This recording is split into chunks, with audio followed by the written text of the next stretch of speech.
In this podcast episode, Kennard and I discussed happiness, pleasure, fulfillment, and the meaning of it all. We discussed particular questions like how do we define happiness and when we can say that we are happy.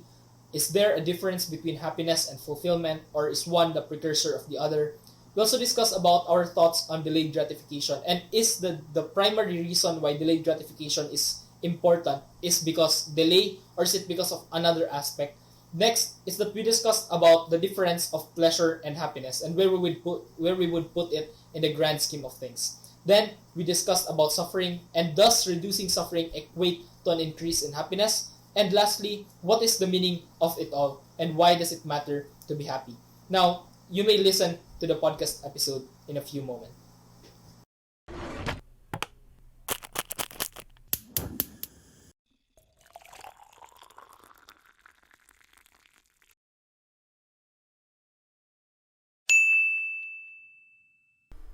Good evening, ladies, gentlemen, and everyone else. Good evening, good afternoon, good morning, wherever you are in the world. Sorry for the short break. There have been some difficulties, technical difficulties in the lives of us. But nevertheless, let's not worry about that because we are back and we'll talk about a new topic that I believe has been very abstracted in a way that it has been thrown around everywhere without really having to specify what that kind of experience or topic is. Other than that, we found the need to talk about this topic because there's sort of a reward when you try to specify what this thing is and then you try to capitalize on that consciousness of yours. So basically, if you have not read the title yet or our thumbnail, we're talking about happiness, everyone. Other than happiness, we'll also talk about pleasure, fulfillment, the meaning of it, delayed gratification, and the like. And before we start, let's introduce ourselves again for those who are new here. And for our esteemed subscribers, hello again, and thank you for tuning in once more. I'm Kennard Dominic A. Cedo, your co-host, and with me is Raven George Castaneda, your co-host, my batchmate, my former classmate, and an esteemed debater. If you do not know that, follow him for more info. So basically, guys, how we'd start this topic is that we have 7 questions, and with these 7 questions, we'll answer correspondingly. I'll talk first, and then Raven will talk first, and as you guys listen, you could also reflect, you could also think about how you'd approach such topic by yourself. Now, when we talk about happiness, we need to start by defining the term. So our first question essentially is, how do you define happiness? And maybe an example of when can you find yourself being happy. In my explanation, in my estimation, I find that happiness is sort of a byproduct. It's sort of an after effect when I get fulfilled in an aspect of my life. Now, this type of fulfillment has not been specified yet, and we will later. But in some ways, that could be fulfilled emotionally, intellectually, even physiologically. When you're hungry and you eat, you feel happy, of course. But there's levels to that, and we'll explore that later. And those kinds of things. Now, when do I really catch myself being happy? I believe I get happy when I follow my principles other than we've just given earlier. I feel happy when I follow and abide by my principles even if such events could lead to a sort of suffering or sort of an apparent pain. But nevertheless, I feel happy and will explore that more later on. Now, if my happiness pertains to an after effect or a byproduct of being fulfilled, how about you, Rave? How would you define happiness in your case? In my case, I define really happiness, and I agree with you, Ken, that it's a sort of a byproduct of a sense of fulfillment. But I think it's not only a byproduct per se, but it really goes hand in hand with a sense of fulfillment. Like for not really just the sense of fulfillment, but fulfillment in itself. Like for example, when because I agree with Thomas Aquinas and the rest of the Western tradition that talks about human persons as a certain a human person is a being that has potential and that seeks towards the actualization of those particular potential, and that's what we call fulfillment, right? And in that particular actualizing of your potentials, which you actualize through your own freedom and in accordance with truth, that is exactly how you fulfilling yourself. And in that particular fulfillment, the happiness, the particular happiness goes hand in hand with the fulfillment. In effect, I think that happiness is a particular emotive or affective aspect of fulfillment, because it really isn't just a byproduct, such that I can only be happy when I am when I am already fulfilled. Rather, in the way towards fulfillment, in the process of being fulfilled, or in the process of being actualized, it is in that particular process that I am also happy.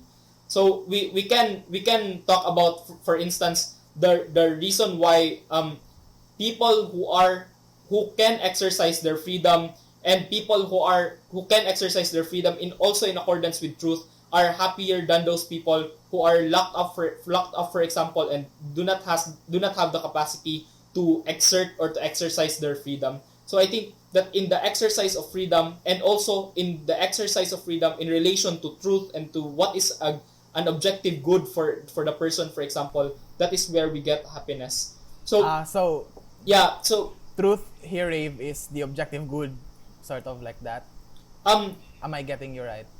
in the Thomistic tradition, in the Aristotelian Thomistic tradition, they identify truth as the object of the intellect, wherein the intellect is the Okay. one of the faculties of man, but equally important faculty of man is the faculty of the will, and the object of the will is the good.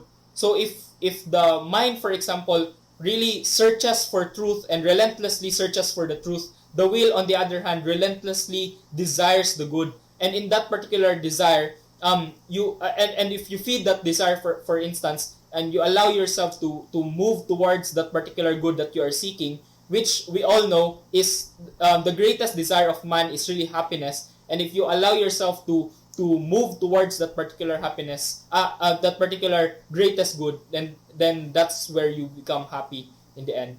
So it's not really that the truth itself is the good, but to some extent metaphysically, that's what they equate the truth and the good. But we can also distinguish between the two of them as the object of the two faculties of man. Okay. So, are you done, Rave? Can we move on to the next question? Because I just would I've like I also just had would this like question to in mind. highlight the a particular quote I read from David Brooks in his book The Second Mountain, where he highlighted that happiness involves a victory for the self, an expansion of the self. And I think that this is very important characterization or description of happiness, because it tells us that that fulfillment, which necessitates the happiness as an emotive aspect, for example, really is about the expansion of the self. But we can talk later when we try to distinguish happiness from meaning and pleasure. For instance, we can try to really dig deep in this particular quote of Brooks. So after that, I'd also like to add, because in tackling happiness as well, I believe that in my case, and also I believe in a certain psychologist's field of view or maybe perception, I think that there are varying degrees of happiness. I believe Abraham Maslow has also talked about in his hierarchy of needs that there is such a thing as when you get fulfilled. Because again, I believe that fulfillment and happiness could go hand in hand. Other than, yeah, that's it. I believe that fulfilling such needs also lead to a different kind of happiness. For example, being fulfilled physiologically or eating has a different type of happiness compared to when you feel secure with your loved ones and your family and in your community in the macro scale. And I'd like to dive deeper on that a little bit later. But first, let's move on to the question muna of thoughts on delayed gratification. Because, di ba, when you say, or at least when we say happiness, there is a sort of fulfillment. How does delayed gratification play in this arena, because in delayed gratification, for those who don't know, is that when you deprive yourself, di ba, Ray, tama ba, of those needs, or not oh yeah, I believe those are needs really. When you deprive yourself of those needs for a certain time, there is a sort of effect into which how the fulfillment is changed. And with that change of fulfillment, or maybe the longing for fulfillment in this case, also affects the type of happiness or the degree of happiness that a person has. So yes, I've written here that in my case, how do I look at delayed gratification? When you delay something, you get frustrated, diba? In a sense that you could not get such good or such pleasurable thing right away. So that's the type of frustration that I will talk about. I believe that frustrations bring about a deeper need to be fulfilled. I believe that there's a golden balance or golden mean between deprivation and really the destitute that delivers the most fulfillment without the death of longing itself. So I think in my case, I believe that there's a certain level into which one could handle himself by being frustrated or being deprived by the need, but there's also that line where he or she would not seek that need anymore. I made this distinction because I find this very true. Not only when I eat food, or even when I talk to my crush, or even when I socialize with people. I think that how would you call that? I've come to this conclusion because when you take a look at it conversely, guys, when you get something instantly the moment you want it, I really don't have that sort of fulfilling feeling. I don't think that I'm getting the best of it when I immediately get what I want. So in other words, I find it necessary for that thing to be earned. Or in this way, earning equates to waiting or even undergoing suffering in cases that could deliver to a better type of good. So in that case, I think that instant gratification, or in other words, expediency, it does not really bring happiness. As I see it, there are really proper steps and structures in fulfilling happiness. And siguro personally lang, I find it a very important step for somebody or for myself to be delayed gratification, to have this delayed gratification in considering how I would approach happiness. But and of course, Rave, would you say yes, Rave? would you say that in all times delayed gratification is better than instant gratification, or is there a particular mediation between the expediency or and the longing for that particular thing? That's exactly the type of judgment or faculty of mind that I'd like to improve upon, because I believe you need to have a very keen sense of judgment by which you would tell when you have been waiting for this thing to be good and for this thing to actually harm you when you've waited for so long. Let's put it into an example of diet or eating. I find it satisfying when I delay my hunger for a bit because I think that there is a sense of discipline. Basically, my principle or value of being disciplined by having this correct scheduling of eating, being fulfilled gives me happiness. But on the other hand, if you have siguro misplaced sense of judgment in this case, you will have adverse effects such as eating disorders or even having this emotional type of eating that when you finally get to eat, you eat a lot of food and therefore could lead to a very, very bad or even adverse effect on your life. In that case, Rave, I don't think I really have a strong, or even, what do you call it? I don't have a specific line of judgment, bale. I've learned through experiences when to say that such delaying of goods is very good for me and when is it bad. So basically, I've reached that kind of conclusion through many experiences. And of course, there comes the risks of it, guys. So I believe that you should be wary of it. If you do have these types of wants in your life, you could also ask for help in your friends, or in my case, if you'd want this dietary lifestyle, you of course ask those who are qualified in trying to balance things out. So that's how I see it, Ray. I raised the question about on whether or not the delayed gratification is always better than instant gratification, because I think that the way that the question was framed is that um the reason why delayed gratification is better is because primarily of the delay. But I think that it's not really on the delay aspect, rather on the identification of when that particular good is due. What I mean is that for there So are timing siya, Rave. yes, it's all about timing.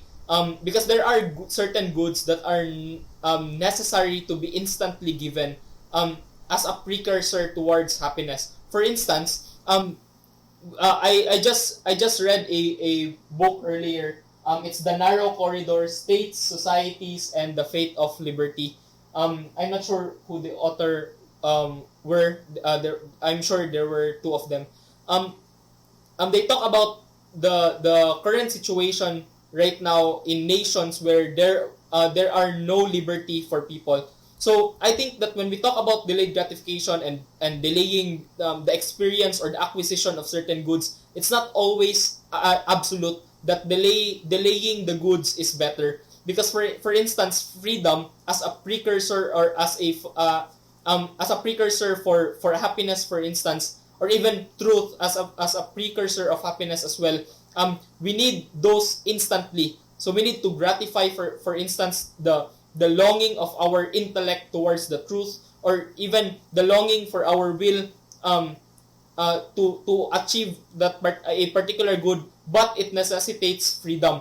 So meaning that our will desires something, but the particular good that is necessary not only in not really in the desiring, but in the acquisition of that particular good, is really freedom. So in these particular cases, there are certain goods that needs to be instantly gratified. So if we can, or if other political systems can provide freedom or liberty to people, then it's better than delaying the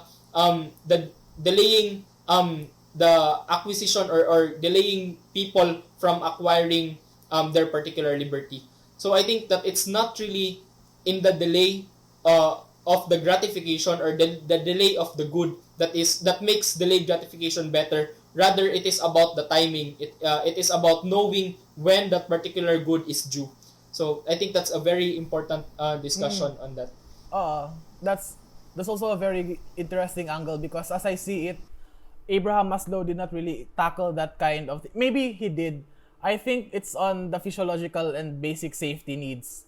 I'm talking about Abraham Maslow, guys, because I've been relating to him for the hierarchy of needs, and therefore I believe the hierarchy of happiness in this case. Yeah, I think it needs other sort of a type of precursor that is needed. So basically, there has to be this foundation of needs that have to be fulfilled before you could get to such levels.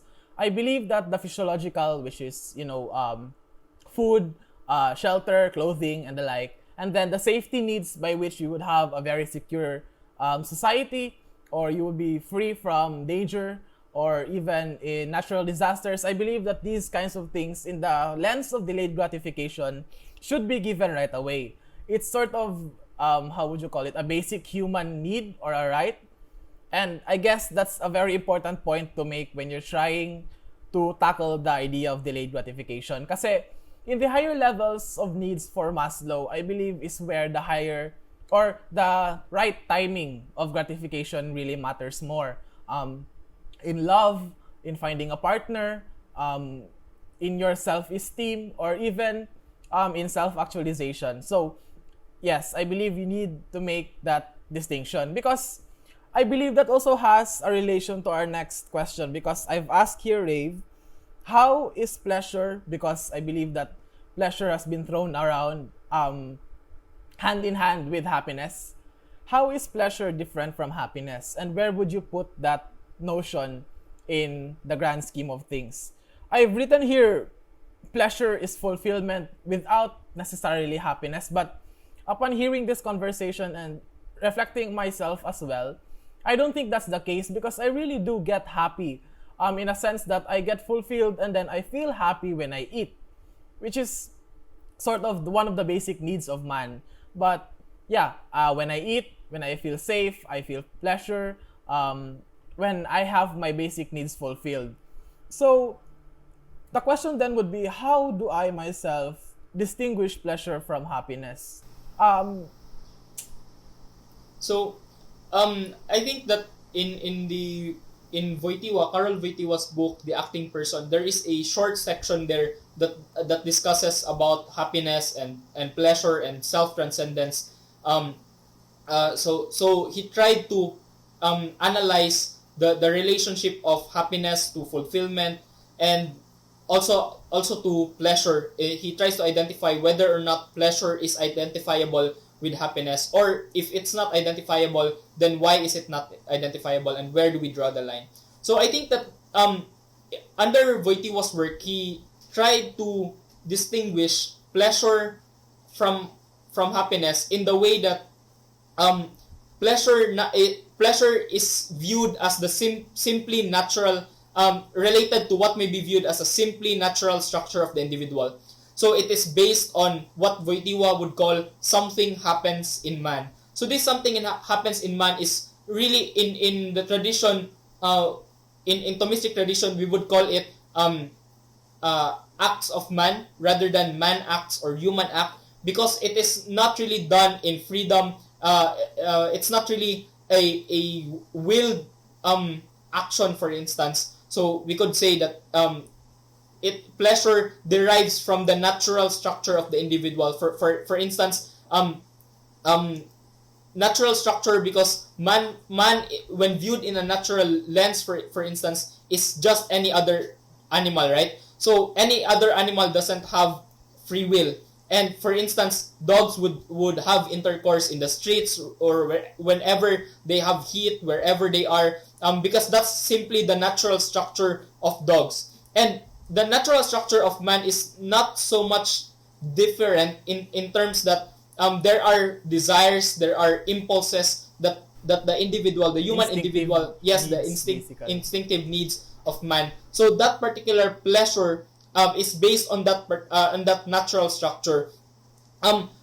Is it possible then, Wojtyła asks, to speak of pleasure in having a clear conscience or in fulfilling an obligation? Because usually we would religious individuals, perhaps the not really informed religious individuals, would equate pleasure as something done in an unclear conscience, or something done in sin, because they maybe because something sinful, basically. Yeah, it's seen as something sinful, probably because of the rise of hedonism in the modern times, and they needed to assert that pleasure is not really the highest good or the highest form of happiness that we can take.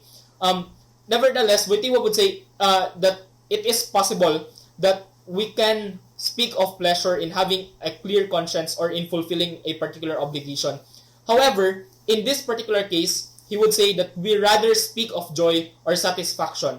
I will quote this from the Acting Person. He said, the fact that the satisfaction may also be pleasurable is only secondary. So meaning that in instance of satisfaction, pleasure is not really the defining component of that particular satisfaction, but only secondary to the idea that you are fulfilling an obligation, or to the idea that you did something in terms of clear conscience. So we cannot really say that there is a hard line between pleasure and happiness, because you can have have happiness with together with pleasure, but there are only but there are a subset of actions, or a subset of something that happens in man, that we can totally say that it's just something purely and merely about pleasure, but it's not really about happiness.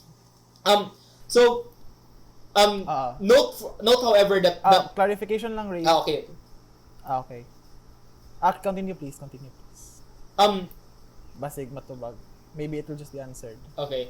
So in the Acting Person, Wojtyła also tells us that happiness, and he also gives us another term, which is felicity, and he calls this two words as susceptible to subtle distinctions in meaning, which do not reduce to differences in degree and intensity. So from pleasure he tries to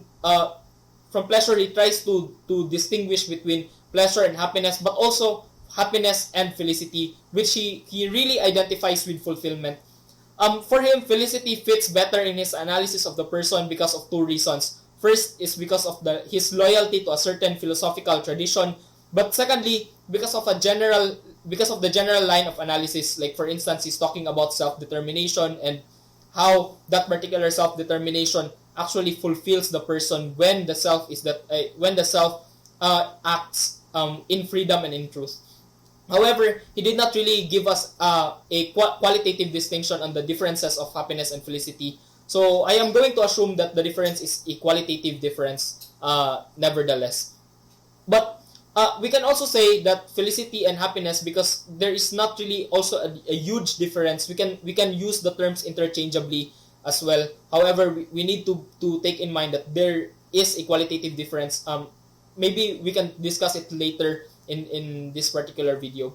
Anyway, Wojtyła argues that the notion of felicity, compared to the notion of pleasure, is something akin to fulfillment, to the fulfillment of the self through action.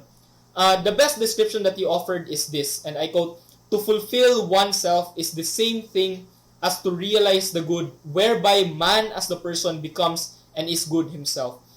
Close quote. Perhaps this is in line with the Thomistic Aristotelian tradition that he is acquainted with, because most philosophers would say that Wojtyła is a phenomenologist, but he only uses phenomenology as a method, but he's really Thomistic and Thomistic by foundation. What that means is that the person has a potency that he needs to actualize. We already discussed this earlier. With the expression of freedom in accordance with truth. When the person actualizes his potency, he becomes closer to the greater good, and that greater good is the pure actuality or the pure actualization that is God Himself. Because we're talking here about the mystic Aristotelian tradition, then they really identify the greatest good as God Himself, or not really so much Aristotle, but Thomas Aquinas really identifies the greatest good as God Himself. This is not to say that man becomes God himself, rather that man participates in the life of God in his particular act that is identified by Thomas Aquinas as love itself. So in the acting of God, which is God is pure act, so there is no potentiality in God. It's always actuality, and that totality of actuality is just a loving action, we could say. And the more actualized man is, the more closely participates in the life of God, and that we could call it that the more closely he loves, because love is diffusive, etc., etc. So Wojtyła's notion of felicity is closely akin to his discussion on self-determination and efficacy of the person. It is necessary to point out that although the sources of felicity are truth and freedom, freedom is just a condition of felicity, but not felicity itself. Wojtyła writes that felicity has to be identified not with the availability of freedom as such, but with the fulfillment of freedom through the truth. So felicity thus is based not on the fact that something happens in man, meaning on the natural structure of man, rather on the fact that man acts. And in that particular human action, he uses his freedom, which is related to what may be viewed as the personal structure for Wojtyła. So we can talk about the human person in a somewhat cosmological sense, cosmological and naturalistic sense, wherein man is just an animal. But we can also talk to the other side of man, other aspect of man as a human person, meaning that in the personal structure of man, we can find there the freedom that man needs to exercise in order to determine himself. So this is a huge discussion about self-determination and self-efficacy in the book of Wojtyła, but we really do not have time to dive deep on the particular on the particulars of of Wojtyła's discussion. So I would say that the difference mainly of happiness and pleasure is that it is in happiness that man fulfills himself, or not really that it is in happiness, but it is together, happiness as the emotive factor of fulfillment that we can find. Happiness is the emotive aspect of fulfillment.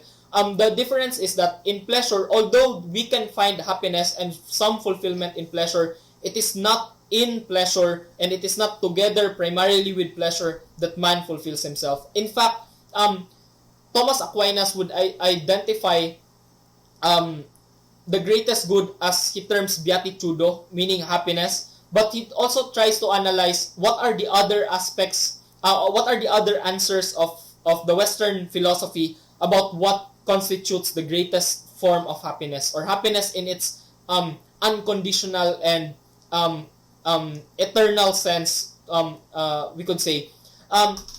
He identified four other answers from philosophers: wealth, pleasure, power, and honor. So first, he tries to discuss why wealth is not really the greatest good, or the great, meaning the happiness or the beatitude, the source of unconditional happiness. He says that wealth cannot be the greatest good because we only use wealth to acquire other goods. So for example, my father works, means to an end lang. Yeah, it's a means to an end, because for example, my father works so that he can send me to school, or so that he can put food on our table 3 times a day, etc. So meaning that it's just a means to a greater end, meaning it's just a we could say a secondary good that is aiming for the final end, the final good, or what really is the purpose of money is to acquire other things. The next thing is honor. Why can't honor be the greatest good? Thomas Aquinas would say that honor cannot be the greatest good because honor is just an identifier of a particular good that is in man itself. For instance, you and I we competed for 2 years as a team or a duo in debate competitions, and we won some competitions. We have trophies and medals, for instance, and those are indicators of, or those are honors, those are indications of, those are what we call material symbols. Material symbols of honor.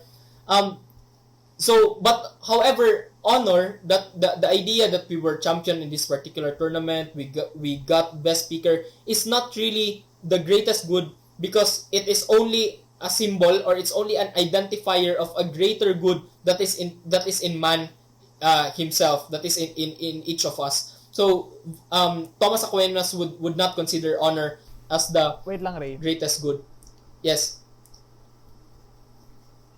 In that case, Rave, has Thomas or siguro ikaw identified which kind of greater good that indicator pertains to? For example, in the virtues of man, for example, a person in China, for instance, that they have the social credit system, the whole experiment. Katong sa debate, Rave, okay. Maybe it's in the excellence of speech. We could say that, or maybe in the efficiency of your rational reasoning. Maybe those particular good, the rational goods in man. And that's labeled as the virtues. We could call it Thomas? we could call it virtue. I'm not sure in Thomas how he calls those goods. But I think we can just generalize it and say that it is really so, he calls it good. Yeah, it's the first time that I'm listening to this and I'm trying to understand. So let me try to rephrase and tell me if what I'm saying is in accordance with what you have explained. When you say honor, it's a sort of indicator of that certain greater good that lives within us. Or basically, as I see it, is honor a sort of compass that tells you that you are approaching an ideal? Is it possible to call it as an ideal? For example, the excellence of speech. It depends with the honor, the identifier of honor itself. Because, for example, honor is also something that is cultural. Like for instance, in Athens, in ancient Athens, you are honorable when you are a good citizen. But currently in contemporary and in modern times, you are honorable when you fight for the freedom, the total freedom of man, of people, for instance. So it really depends on the culture, and sometimes the culture is misled by its own untruths. Like for example, that you're honorable when you kill your innocent child. So it is also cultural, and sometimes the culture may be wrong. So it's not really honor that is good itself. And actually, Thomas Aquinas would ask his interlocutors, who really, or can we really say that the people who has the greatest number of honor is the best man possible? I mean, Robert Barron would say that this question really answers itself. Like for example, we look at the general society right now. Who are the people who are most honored, most esteemed? These are people who are not really the best people, but really just maybe best actors and actresses. For instance, like the politicians, we could say that that they're just really good actors and actresses in the business of politics. So, but we cannot really say that they're really the best people. So honor cannot really be the greatest good or the greatest identifier of happiness. The next thing he identifies is power. Why can't power be the greatest good? Because again, this power is just the means to an end. Maybe we could equate right now in modern times that power equals freedom, because we always hear that in political discussions as well. So freedom or power, the assertion of the will, even sometimes over the intellect and truth itself, it is only used in order to gain something. Like for example, when I assert my when I assert my freedom to defend myself from an enemy, for instance, or from an opponent, then it is only that particular power is only used in order to achieve another good, which is a greater good. So in that case, power cannot really be the greatest good or the happiness of man. I mean, it is also evident in the political sphere. Even presidents are not really the happiest people on earth, although they might have the most pleasure in their life because they have many money and power, but they're not really the happiest people in the planet or even in our country. So we cannot really say that power constitutes the greatest or the power is the component of the greatest happiness or the greatest good. But lastly, in terms of pleasure, why can't pleasure be the greatest happiness? Because maybe we could say that pleasure is not really the greatest happiness, because again, sometimes we know people who has the most pleasurable life, we could say, in terms of the natural instincts and impulses of man, but they're not really the happiest people or the most fulfilled people. I mean, talk about the interviews of past we could talk about past porn stars who went in interviews and saying that they're depressed, they're clinically depressed, and they can really prove that they're clinically depressed, and because of that particular business. They naturally, we could say that if man is merely an animal, then maybe we could say that is the best life that they could live. They have been fulfilled. Yes, they have been fulfilled because that's their job as well. But we cannot really say that in that particular So pleasure, basically, there's wealth and pleasure in that. yeah, that there is pleasure, there is an infinite amount of pleasure in that particular occupation in them in them, but they're not really happy, they're clinically depressed. So we can really say that pleasure is not really the definer of happiness, or the main component of happiness, or the greatest good, because man is not just an animal. Man does not have just the natural aspect of himself, but he also has the personal aspect. That means that man needs to assert his freedom in accordance with truth, with what is objectively good, objectively good in man, and to be receptive to things that are inherently valuable. And we can discuss objective goods for man and inherently valuable later in our discussion. But that's mainly my answer to the question: what's the difference between happiness and pleasure, and also um, how or where we put pleasure and happiness in the grand scheme of things. Uh, okay. So before we move on to the next question, I'd like to clarify lang, Rave. Pleasure is not necessarily a bad thing, di ba? But we also need to have some sort of fulfillment in it because it is sort of a natural need for us humans as an animal. But what I have taken from your speech is that you just need to be wary of not being fall into the pitfall, basically, of thinking that pleasure is the greatest source of happiness by ever so perpetually fulfilling your pleasurable needs as a human. No, as a human that is being seen as an animal, because we're more than that. That's basically the lesson that I've taken there. Yeah, we can Okay, so we can talk about then, Wojtyła's discussion on integration, where he tries to integrate between the natural structure of an individual and the personal structure. So he says that we cannot pit the natural and the personal structure against each other. We need to maybe so you need align. to synthesize the two. Yeah, we need to integrate the against each other the talaga. natural and the personal structure. So, but oftentimes we try to downplay the personal structure that is in the deeper longing of the heart, and I can see that. yeah. So that's why there are depression in terms of those porn stars business or job. So maybe that's partly the reason why. Yeah, that's very interesting. I'm just okay. I'll keep that in mind. Moving on, I'd like to go back to that small point that I've made in the first question, how following my principles could bring me suffering but also happiness. The core question that I've made from that is that how about suffering? Where does suffering play into the grand scheme of things, and does reducing suffering in and of itself really equate to happiness? So when you say, okay, let me answer first. When you say reducing suffering and maximizing happiness, it's a hedonistic type of thinking, di ba, Rave? Or not really, because happiness in this case it's not really pleasure, or the other way around.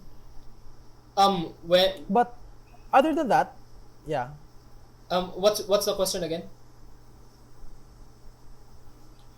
Could you say that reducing, di ba, we have identified the difference between happiness and pleasure and how those two are important as well.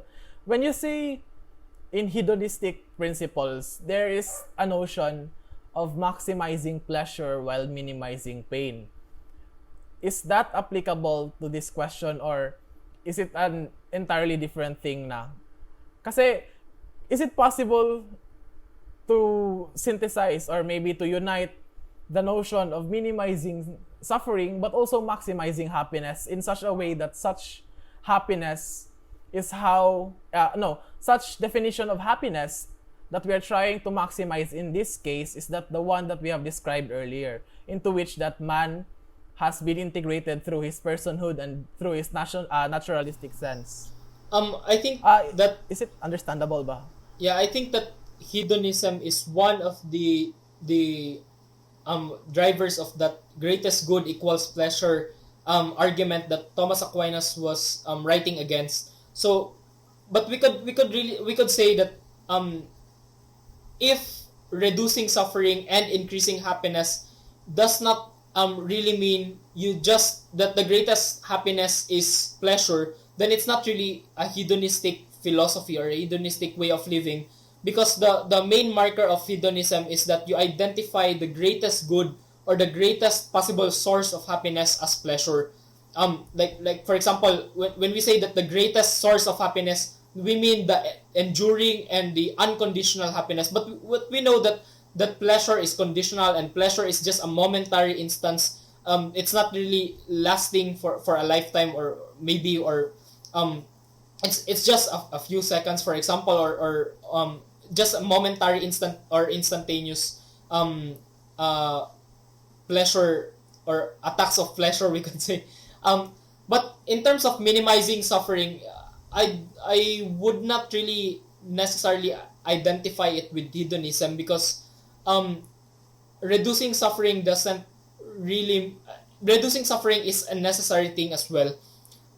Like for example, when we talked earlier about people who doesn't have their right to be free, for instance, or their right to liberty, they are indeed people who are suffering, and reducing that particular suffering is also necessary for their happiness. So I wouldn't call it necessarily as hedonistic. Okay. In that case, I'd also like to think about or maybe specify the type of suffering that is being reduced in terms of increasing your happiness, because I think this goes back to number one, my example earlier, and number two, how delayed gratification brings suffering, because of course you are being deprived of the goods, diba? That's a type of suffering of itself, tama ba? How does it play with the concept of basically reducing that thing and then increasing your happiness? Because sa paano man? I see suffering kasi, Rave, as somewhat of an important factor in really attaining the greater happiness, but not really the type of suffering that you've just explained earlier. So maybe the better question would be, how do you identify or how do you draw the distinction between this type of suffering that is needed to be eliminated and this type of suffering that is necessary for one to be fulfilled in a greater sense, in order for one, again, to be happy? That's the type of question that I am trying to basically answer myself. Because, again, I catch myself being happy when I follow my principles. For example, I find myself happy when I affirm my being disciplined, for example, and in that pursuit to discipline brings about pain and suffering in the sense that I'm being deprived of the goods that I really want. But then again, thinking back to what we've just discussed earlier, that goes against the personhood of me, rather than I'm basically just following the natural me. Para it's not really confusing. When I say natural me, it's the instinctive me that wants the good. And then when I say the personhood me, that's basically the me that has the two faculties of of wanting to assert my freedom, and then basically through that assertion of freedom, I'm looking for the truth or the greatest good. In that case, through bringing my identity into consciousness, even if such knowing of the matter brings suffering, do you have any markers, Rave? Siguro I'd call it markers or indicators that says this suffering could bring about a better type of life when it is not necessarily mitigated in the first place? Or is that just common sense na lang na kani is bad type of suffering and then this is the necessary type of suffering? Um, Am I making sense? yes. I think that somehow this is a borderline, or maybe even entering into a political question, a question that is meant to be answered by political philosophers, because it is also a question about what is the basic goods that, or the basic rights that we need to give individuals. Like for example, does the state have the responsibility to provide basic healthcare, or a some would say the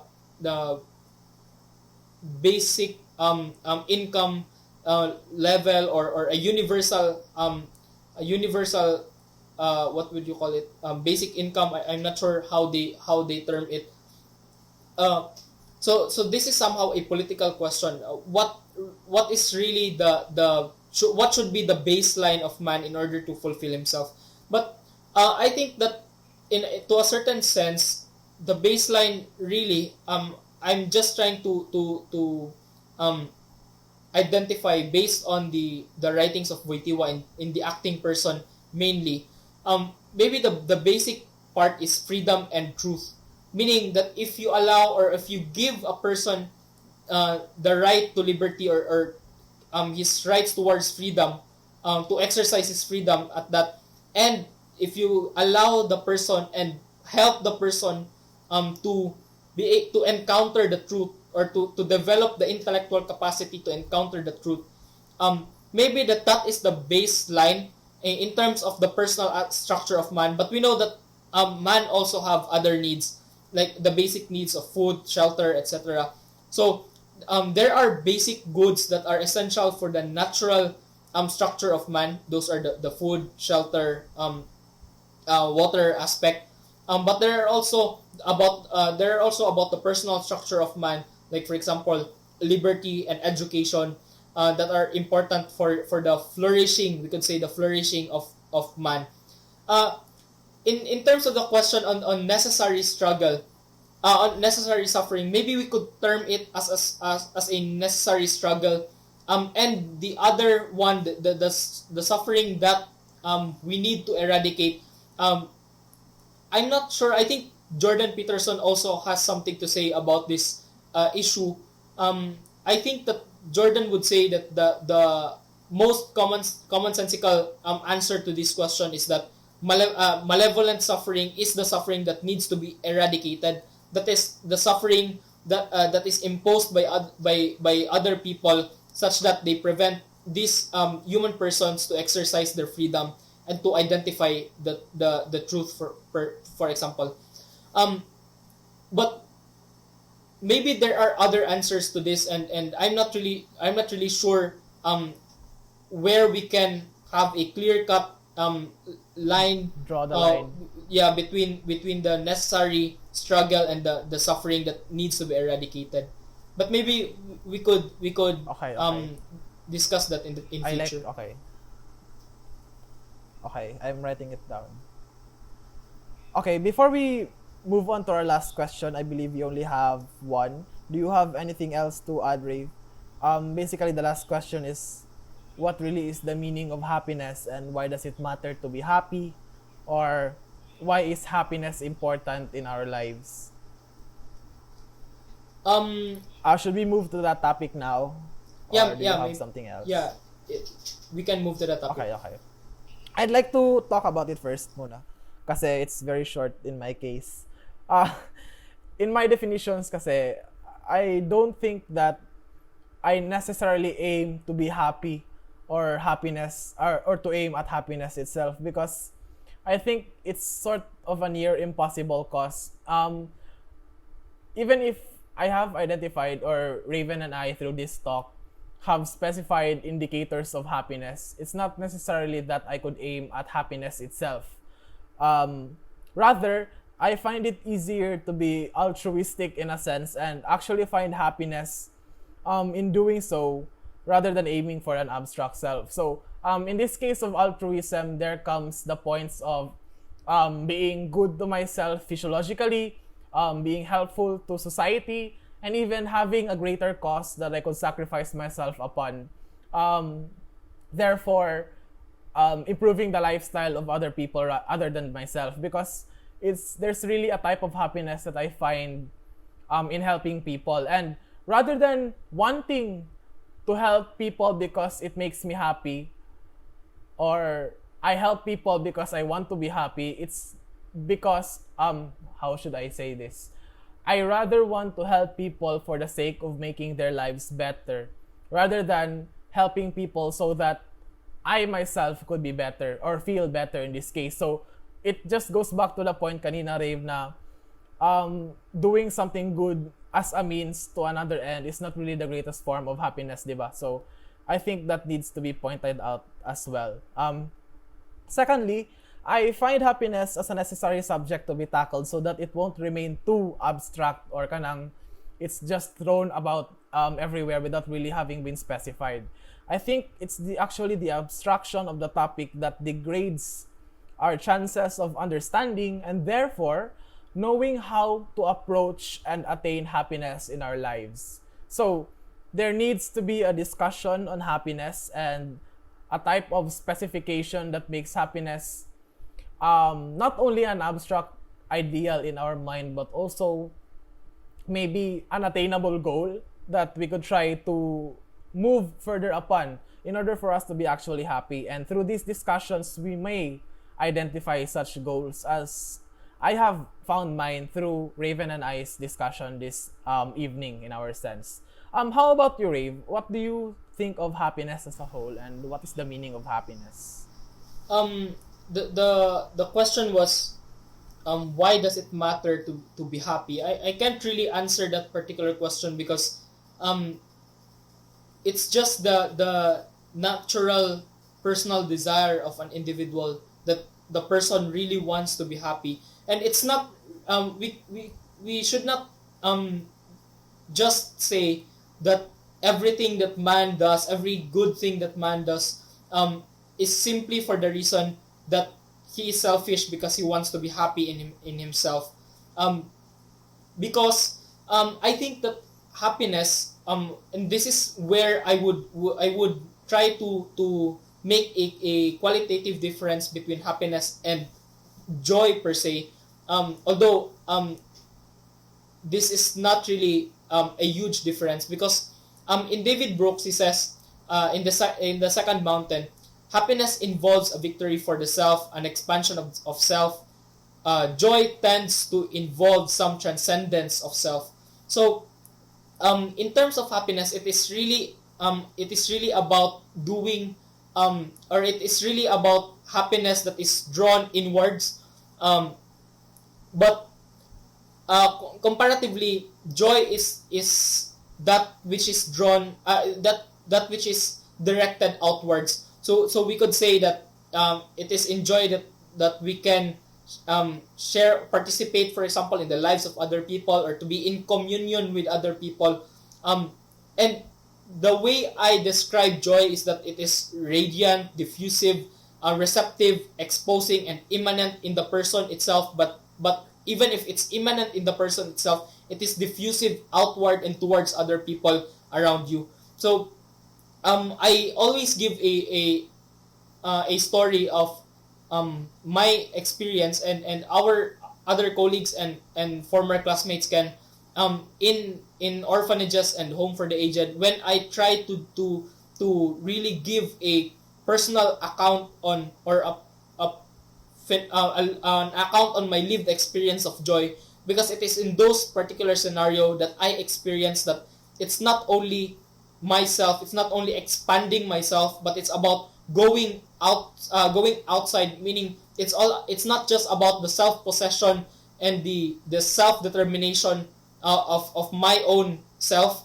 but it's also about my own self donation and self giving towards other people. And I think that it's not only me towards the children in orphanage and the old people in the home for the aged, but it's also from them to me, that there is a kind of opening of oneself and transcending your own self towards another, so that you can have a good discussion and a really a good relationship with one another.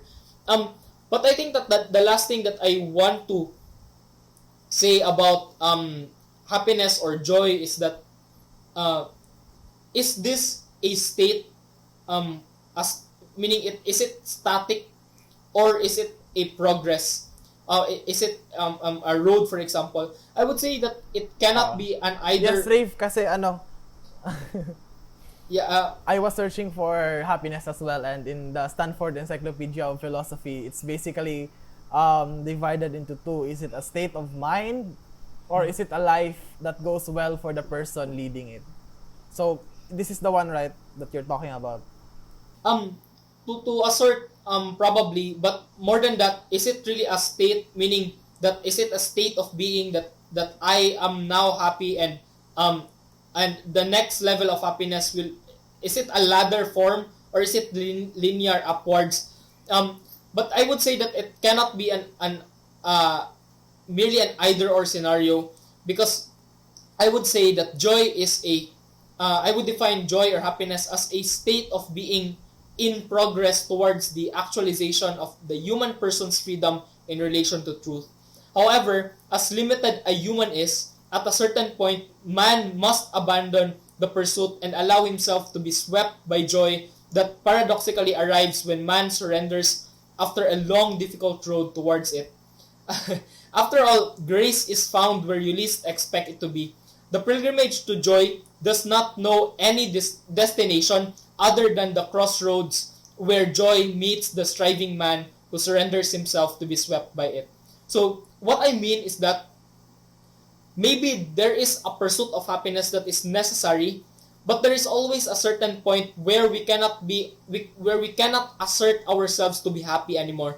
That there is no that it's an end road, and maybe because the place where we are most happy is not really a destination that we can find by ourselves, but it's just something joy, or that state, ultimate state of greatest happiness or greatest joy is just something that arrives to us, and if we are receptive enough to be swept by it, maybe it is only in that particular instance that we can truly be happy.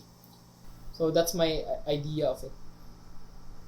Uh, that's a very heartwarming thing to hear kasi